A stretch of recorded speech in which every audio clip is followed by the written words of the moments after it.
এই প্রথমবার আমাদের বাড়িতে ষষ্ঠী পুজো হবে। ষষ্ঠী পুজোটা কী বলো তো, 21 দিন হয়ে গেলে এই ষষ্ঠী পুজো করেই তবে আঁতুড় কাটে। বড়মশাই নিজে হাতে করে অনেক খুঁজে দোকানে একটা ষষ্ঠী ঠাকুর পেয়েছিল, নিয়ে আসলো। আর আমি অনেক দিন আগে থেকেই ভেবেছিলাম যে লাল লাল জিনিস পরবো, যেমন বলা তেমন কাজ। সোনা মায়ের জন্য এরকম লাল একটা ওম ড্রেস, আর বিষ্ণু ওম ওটাও একজন বিষ্ণু দিয়েছিল। ওম কত নমঃ যে জামা সূর্য পেয়েছে তার ঠিক নেই। আর আমার ওম তো ওটা মাসি সমজম দিয়েছিল কালা শাড়ি। তো ভাবলাম এটা পরে সন্দেহিতানঃ নিই। তো লাল শাড়ি, কপপনদিপতি ওকেও ম্যাচিং জামা পরলাম। একটা মজার ব্যাপার, আমার ভূমিরাগসর্বপচারণ সোনামায়ের হাতে যে নমঃ বালাটা দেখছো, ওটা আমার মা পরবুদ্ধিষ্টেরিয়া। মুখ দেখে দিয়েছিল।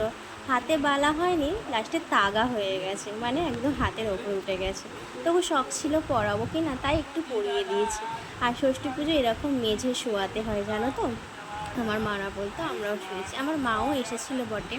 আর এখানে দেখো পুজোর জোগাড় সমস্ত, ওই যে পানের উপর কলা পাকারে আছে, ওরা আমি 21খানা লাগবে, জোড়া ডিম, আরও অনেক কিছু, জোড়া কলা। ঠাকুরমশাই মন ভরে আশীর্বাদ করে দিল আমার সোনামাকে। তোমরাও একটু আশীর্বাদ করে দাও আমার সোনামা যাতে অনেক বড় হয়, অনেক ভালো থাকে, সুস্থ থাকে। ভালোই ভালোই সমস্ত পুজো পাঠ সুন্দর করে মিটে গেল। এবার থেকে আমি একটু সব কাজ করতে পারবো, মানে আমি ঘর থেকে আর কি বেরোতে পারবো। সবাই জানো আতুরে যে কীভাবে থাকতে হয়। আর শাশুড়ি মারা তো একটু ছুঁই ছুঁই ব্যাপার একটা থাকেই, এটা হাত দিও না, ওটা ছুঁয়ো না, ওটা করো না। আঁতুরটা গেল, আমি একটু শান্তিও পেলাম। তো পুজো টুজো হয়ে গেল, আমার সোনামা এক ঠায় ঠাকুরের দিকে দেখছে।